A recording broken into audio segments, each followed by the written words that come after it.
Hello everyone, welcome back to my channel. Friends, आज के इस वीडियो में मैं आप सबको बताऊंगी कि आपको ये कैसे पता चलेगा कि आपका इम्प्लांटेशन सक्सेसफुल हो गया है। सक्सेसफुल प्रेगनेंसी के लिए सक्सेसफुल इम्प्लांटेशन होना ज़रूरी होता है। इम्प्लांटेशन का मतलब होता है प्रतिरोपण। मान लीजिए कि हम जब कोई पौधा ज़मीन में लगाते हैं तो ज़मीन में लगाते समय हम ज़मीन को थोड़ा सा खोदते हैं, ज़मीन से थोड़ी सी मिट्टी निकालते हैं, फिर पौधे को ज़मीन में लगाते हैं। पौधे को ज़मीन में हम इसलिए लगाते हैं ताकि ज़मीन से, मिट्टी से पौधे को उसका न्यूट्रिशन मिल सके और पौधे का प्रॉपर डेवलपमेंट हो, प्रॉपर ग्रोथ हो। तो वैसे ही प्रेगनेंसी की कंडीशन में होता है। जब ओवोल्यूशन के समय ओवरी से, अंडाशय से एग रिलीज होता है तो वो फैलोपियन ट्यूब पे जाता है और फैलोपियन ट्यूब में एग और स्पर्म का फर्टिलाइजेशन होता है और फर्टिलाइजेशन के बाद से इम्प्लांटेशन होता है, प्रतिरोपण होता है।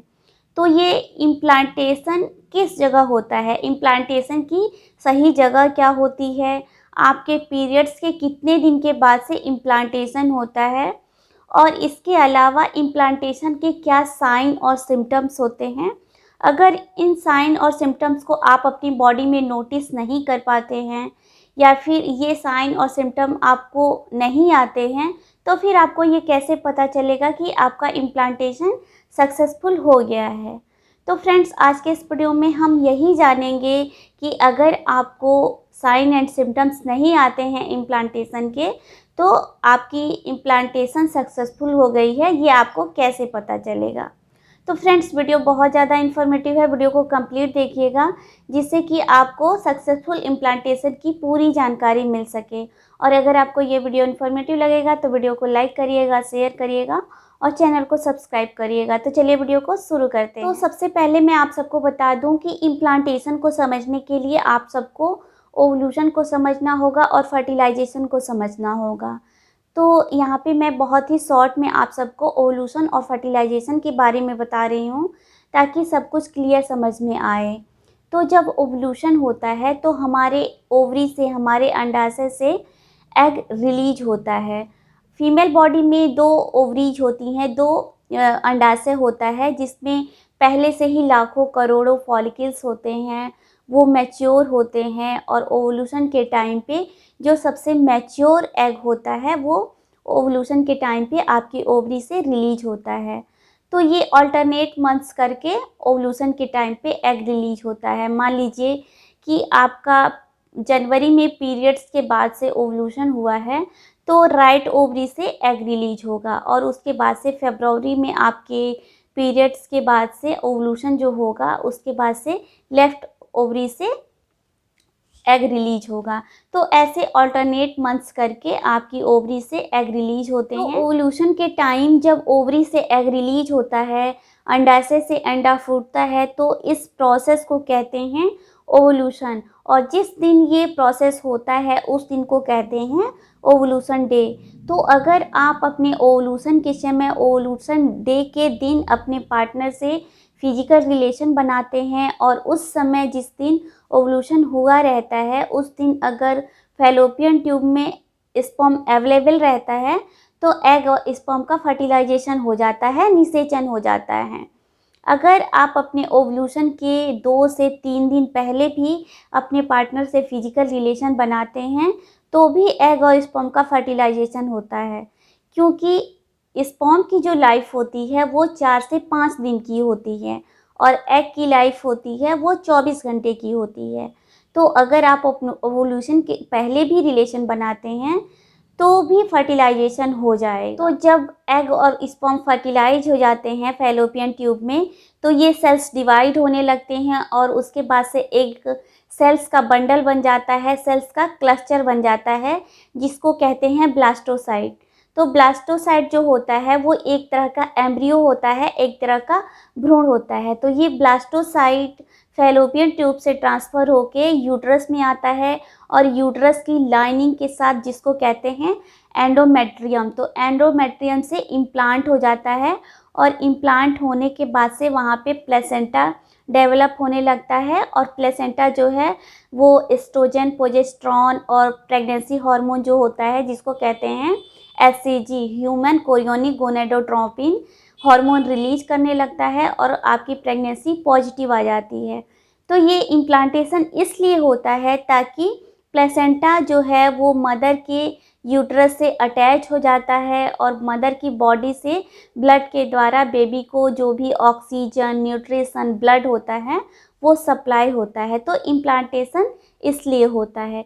अगर फर्टिलाइजेशन के बाद जो फैलोपियन ट्यूब में एग और स्पर्म का फर्टिलाइजेशन होता है और फर्टिलाइजेशन के बाद से इम्प्लांटेशन नहीं होता है तो एबॉर्शन हो जाता है। जो ये एम्ब्रियो बना है वो डिजेनरेट होता है और यूट्रस की लाइनिंग के साथ वो ब्लड के रूप में या ब्लड क्लॉट्स के रूप में बाहर आ जाता है, जो कि हमारा नेक्स्ट पीरियड हो जाता है अगर आपका इम्प्लांटेशन सक्सेसफुल नहीं होता है तो। अब इम्प्लांटेशन जो होता है वो फर्टिलाइजेशन के बाद से, जब फैलोपियन ट्यूब में एग और स्पर्म का फर्टिलाइजेशन होता है उसके 8 से 9 दिन के बाद से इम्प्लांटेशन होता है।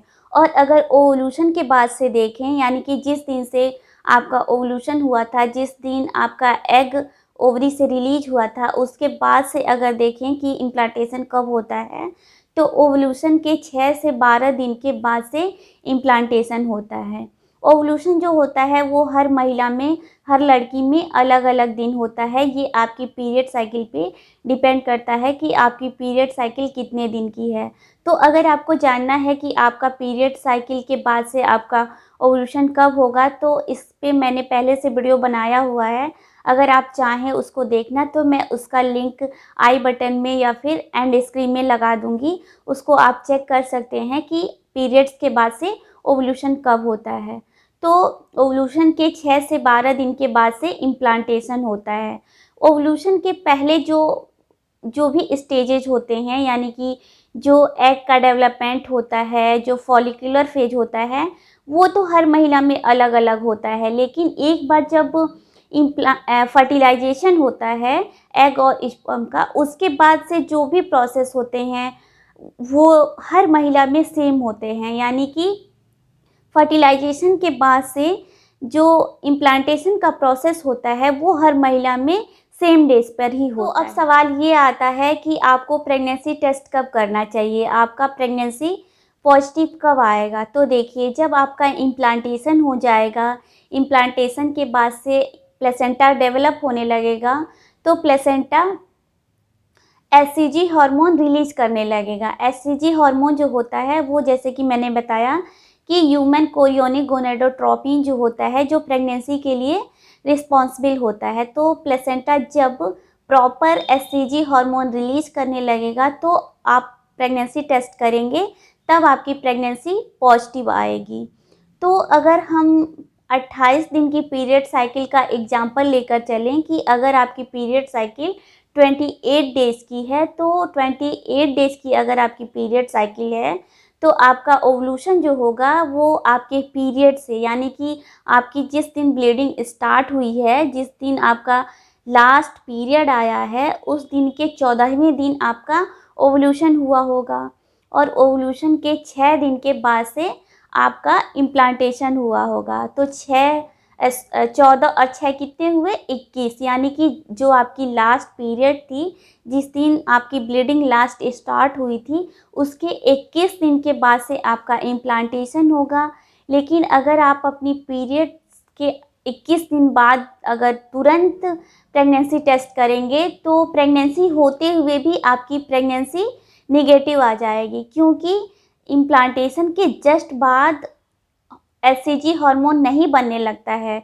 इम्प्लांटेशन के कुछ दिन लगते हैं एचसीजी हार्मोन बनने में, प्रॉपर डेवलप होने में, क्योंकि जस्ट इम्प्लांटेशन के बाद से बहुत थोड़े थोड़े हार्मोन्स बनते हैं, एकदम अचानक तो हार्मोन रिलीज नहीं होने लगेगा।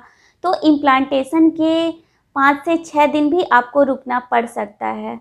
तो आप अपनी लास्ट पीरियड साइकिल के 21 दिन के बाद से आपका इम्प्लांटेशन होगा और 4 से 5 दिन आपको रुकना होगा।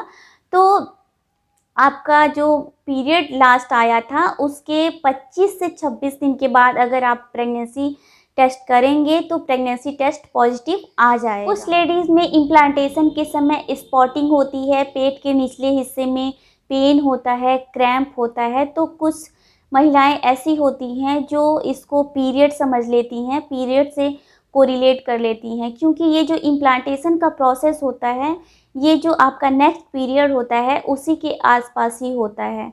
तो ये पीरियड नहीं होता है, ये इम्प्लांटेशन का स्पॉटिंग होता है। तो ये जो स्पॉटिंग होती है ये 12 से 24 घंटे ही होती है, इसमें ज़्यादा ब्लीडिंग नहीं होती है, आपको ज़्यादा पैड्स चेंज करने की ज़रूरत नहीं होती है। हो सकता है कि एक ही पैड में आपका काम बन जाए। तो ये जो इम्प्लांटेशन का सिम्टम होता है ये ज़रूरी नहीं होता है कि हर महिला में दिखे, ये किसी किसी महिला को ही इम्प्लांटेशन के सिम्टम आते हैं। लेकिन ये भी ऐसा नहीं है कि अगर आपको इम्प्लांटेशन का सिम्टम नहीं आता है तो आपका इम्प्लांटेशन नहीं हुआ है। इम्प्लांटेशन का सिम्टम जो होता है वो कुछ कुछ महिलाओं में ही देखा जाता है। तो अब ये जानते हैं कि अगर आपका इम्प्लांटेशन का सिम्टम आपको नहीं आता है या फिर आपको सिम्टम आया भी होगा और आपने इसको नोटिस नहीं किया होगा, तब आपको कैसे पता चलेगा कि आपका इम्प्लांटेशन सक्सेसफुल हो गया है। तो देखिए, जब इम्प्लांटेशन सक्सेसफुल हो जाता है तो आपके पीरियड मिस होने के पहले आपको नौजिया सा फील होने लगता है, यानी कि आपको मतली आने लगती है, आपके ब्रेस्ट में टेंडरनेस आ जाती है, ब्रेस्ट बहुत ज़्यादा सेंसिटिव हो जाते हैं, ब्रेस्ट में पेन होने लगता है, आपको बहुत ज़्यादा थकान होने लगती है। आप जो डेली के काम बहुत ही आसानी से कर लेते थे, अगर आपका इम्प्लांटेशन हो जाता है तो आप हर काम में आपको बहुत ज़्यादा थकान सी फील होने लगती है। इसके अलावा आपको मूड स्विंग्स होने लगते हैं, बाद में कभी आपको अच्छा लगता है, कभी आपको अच्छा नहीं लगता है। इसके अलावा आपके हेडेक होने लगते हैं, आपके सर में दर्द होने लगता है। और तो और इसके सिम्पटम ये होते हैं प्रेगनेंसी के कि आपके फ्रेगरेंस जो होते हैं वो चेंज हो जाते हैं, आपको खाने की स्मेल से एलर्जी होने लगती है, कॉस्मेटिक के स्मेल से एलर्जी होने लगती है, आपको कॉन्स्टिपेशन की प्रॉब्लम हो जाती है, प्रोजेस्टेरोन हार्मोन के कारण आपको कॉन्स्टिपेशन होने लगता है, ज़्यादा चटपटी चीज़ें खाने का मन होने लगता है, जैसे कि बहुत मिर्च मसाले वाली चीज़ें आपको इच्छा होने लगती हैं।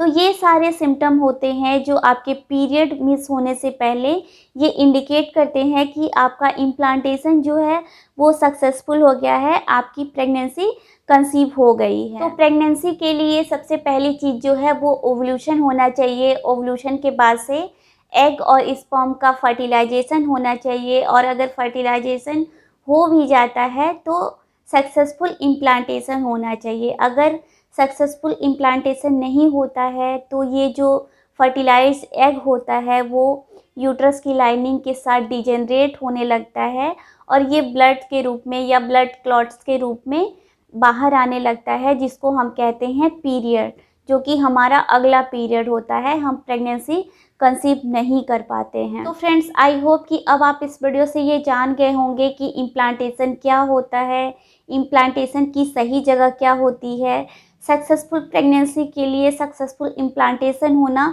कितना ज़रूरी होता है, आपके पीरियड्स के कितने दिन के बाद से इम्प्लांटेशन होता है। तो अगर आपको ये वीडियो इन्फॉर्मेटिव लगा होगा तो इस वीडियो को लाइक करिएगा, शेयर करिएगा और चैनल को सब्सक्राइब करिएगा। तो मिलती हूँ आपसे अगले वीडियो में, तब तक आप अपना ख्याल रखिए। Thank you.